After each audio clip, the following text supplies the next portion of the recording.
everyone. We are back with another episode of Teaching Music Tomorrow. My name is Victoria Bowler, and I am joined by my wonderful friend Anne Molesky. And today we get to continue thinking through some processes for recorder. Last episode, we talked about some of the steps that we might take in early recorder experiences. And now we're thinking about what is a possible extension? What's the next, what is one possible next logical and artistic step with recorder?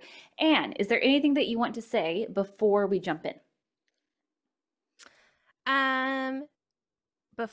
No, because I'll preface what I do when I do it, because you're going to go first today. So let's just go ahead and dive on it. Okay, so last class, 5th grade, you will recall that we had our left hand on top of our head and we were passing an object around the room. What were we passing? Yes, it was a recorder. So we're transitioning from left hand on top of our head to left hand on top of our recorder. And we went through all sorts of different combinations of fingerings that we can do. Students were coming up with their own combinations, but very importantly, we were not making any sound with our instrument yet. And that's because we had this one instrument that we all had an instrument in front of us that we were passing around the circle.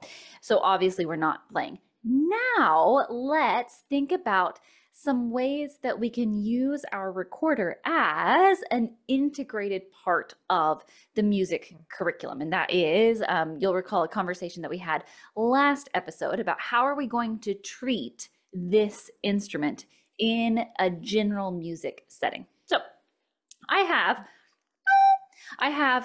the song and we're singing it. At this point, we're passing like a rock or an eraser or something like that. And students will sing while I am playing.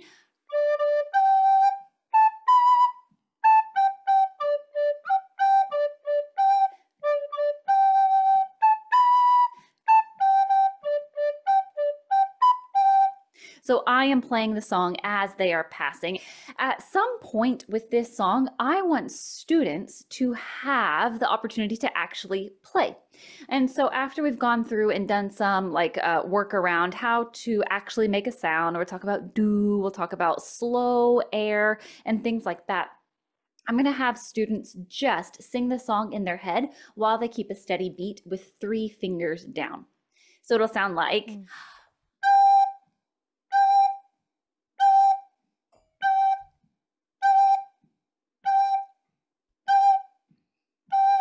And then we will end with for the tricky, tricky Tron. And that's something that I will help them. This is not a test. This is not like a trick to make you be the only one playing recorder when everyone else has stopped. Like, this is something that I will help them end with, especially because this song has a pickup note at the very beginning. So after a while, I'm going to have a few students not play the game. They're going to be off to the side, and their job is the steady beat. And I might be playing recorder with them to the melody. I might have a barred instrument where I'm also doing the steady beat like to a bourdoon.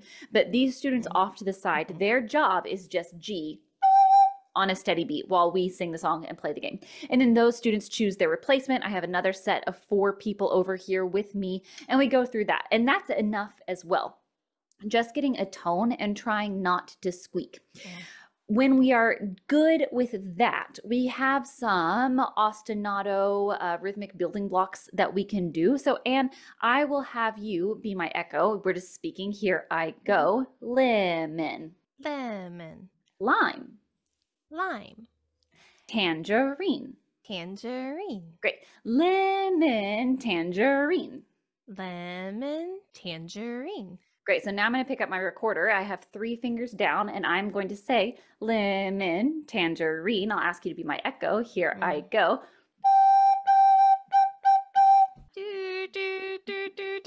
Excellent, you did it, nailed it. Okay, so we go through some combinations of that, and then students can be the teacher instead of me. A student will play something and we can all play it back together. I am just using lemon, lime, and tangerine You could certainly extend this to all sorts of things, but for me right now, those three are totally fine. Next, I am ready for some controversy, and I'm going to say something, and you don't have Mm. to agree, but I'm going to tell you that this is what I do. I have three fingers down. I have another hand right here, my right hand, and I can also make those three fingers go down. So now, Mhm. what if with the slowest air you have inside your whole entire body, you could play after me? My turn first. We're doing lemon tangerine. Here I go. Could you try that?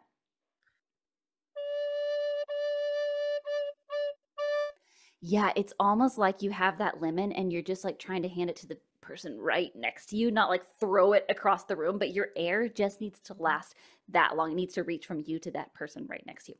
So the next step is students are doing like a drone ostinato thing, a group of 4 people next to me as well. And now they can choose, are they going to do three fingers down on their right hand, on their left hand, and that's it? Or are they going to add the lower set of three fingers as well? So they might choose in teacher talk, they might choose G or low D. And that has to do with a lot of things, but very, very quickly, I'll just say that I have taught BAG as my first pitch set in the past. For this, we're not talking about D. I just want them to have that experience with very slow air. And I find that if I give them opportunities to explore lower pitches early on, that sets up the tone quality that I'll get with the upper pitches so that we don't have this big blast squeak all the time. So starting with G, these are not like our first pitches that we will use to actually sing a song and play a song on recorder, but for the purposes of airflow, and we're not switching back and forth between anything, you just choose, is your part of the drone, is your part of the ostinato going to be on three fingers on the left hand or three fingers on the left hand and the right hand? Does that make sense? Yeah, How absolutely. does that land Mhm. with you, that controversy? Good. Yeah. So, I don't want to. Is that kind of where you want to end that Yes, activity for that's right where I'll now end it. before we Yes. get Yep. get into all the things? So, yeah. As you were thinking, so we talked a little bit last time about starting like BAG versus like So Me, and there's also another option of Do La So, right? So you could do lots of Do if your intent is. Let me back up a little bit. If your intent is to start with pieces that your students know that they could sing and then play on the recorder, which many folks would want to do, then Do La So is an option. Also, what you're talking about in terms of getting into some of those lower pitches, and you'll see when we when I get into my activity, and I swear we didn't talk about this ahead of time, is that there's a lot of power in finding a steady beat or a drone or an ostinato that uses some limited pitches Mm. that kind of gets into that finesse of playing in the lower register or just recorder playing facility or Mhm. proficiency Mhm. in general that might be more advantageous than making sure that we're really fluent recorder players in terms of being able to play this folk song with all of the pitches everywhere on the recorder. And so I am team that. I am team like let's talk about playing recorder and playing recorder well and musically, so maybe we can negate some of the bad rap that this poor recorder has gotten. Yes, I'm here for that. Yes. Well, I cannot wait to hear what you have to share then. That makes me so intrigued. So, in the interest of wanting things to be really integrated, if you will, so there's many different arrangements of "I See the Moon," right? Um, this is mine. I see the moon, and the moon sees me. God bless the moon, and God bless me.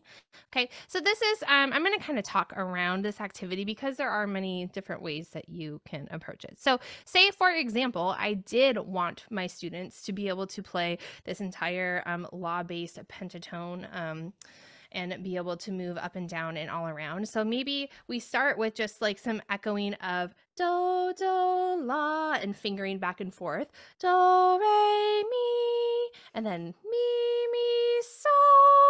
Right? I know I'm not giving you a chance. I apologize. So, mi, re, do, la. and like some of those faster notes as we sing it in the song. Because one thing I'm not going to do is, if I'm going to sing a song with my students and then have them play it on recorder, I might need to slow it down for pedagogical purposes.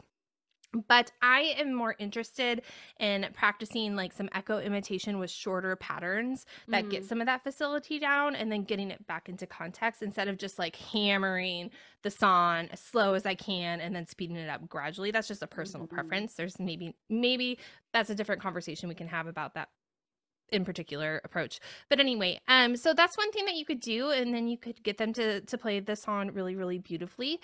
Or, we could have a discussion about how la is our tonal center for this particular note, or this particular piece rather. And so, much like Victoria shared, maybe half of the class is singing the song and half of the class is just playing a steady beat on that low la tonal center throughout. Or as we go through, so they have this visual again. Or perhaps we're introducing a new note like low so, right? And perhaps we want to add in that E to D, and I'm flipping through slides kind of quick, that E to D, and perhaps our ostinato is la, sol, la. I'm not at all on the right freaking You're very key, close. excuse me. You're very close. Oh my gosh.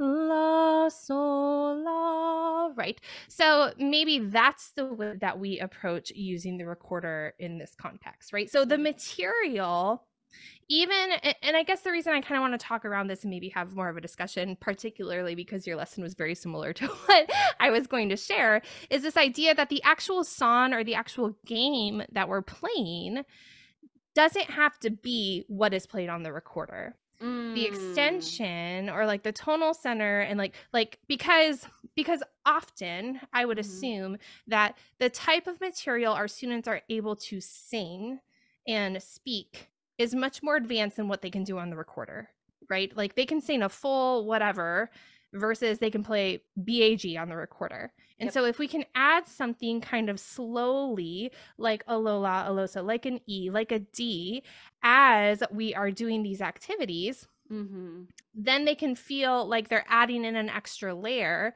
but not having to use the Starlight Starbright in order to play recorder, right? And so that would be my goal with some of this repertoire.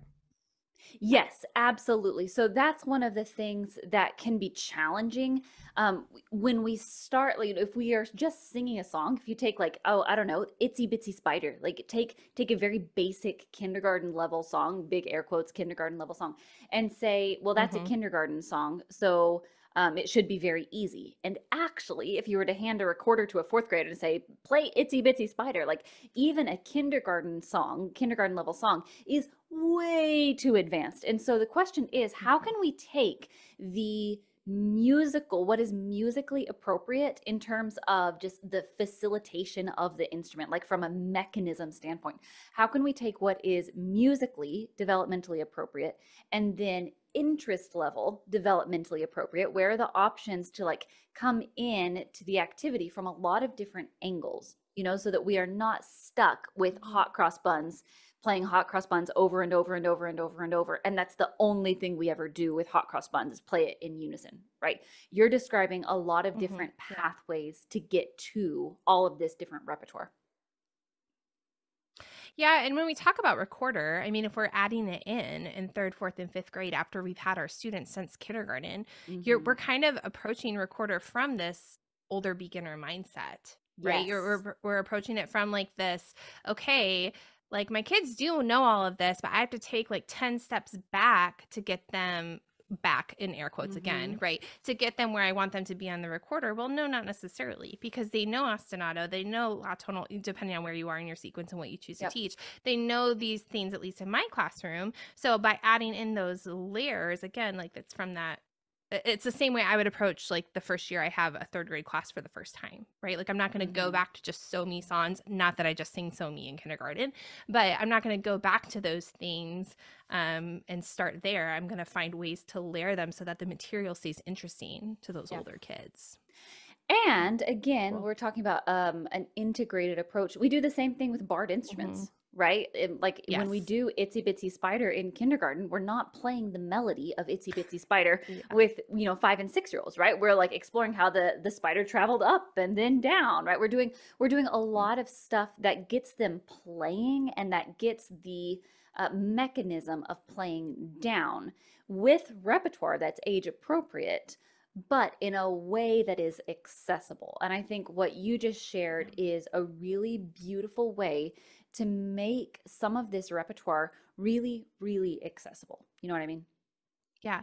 And you're going to have that kid or that couple of kids who goes home and they learn every song that you've ever sang in music class on the recorder. Mm-hmm. And then, Mm-hmm. what's great about that is that you have those students, most of the students sing, and then those one or two students who really want to play recorder on that piece, they get to play the recorder, the melody on the recorder for that. You know what I mean? But it doesn't have to be, and I guess that's sort of where my soapboxing, if you will, came came out in last episode, because it doesn't have to be, well, we need to play this song on the recorder until everybody can play it efficiently with the right notes and the right rhythm with the right fingerings and the right everything, because that's not the point. Like, you can Yeah. build in the differentiation in a really special way when you bring in instruments, right? Mm-hmm. That's beautiful. That's beautiful.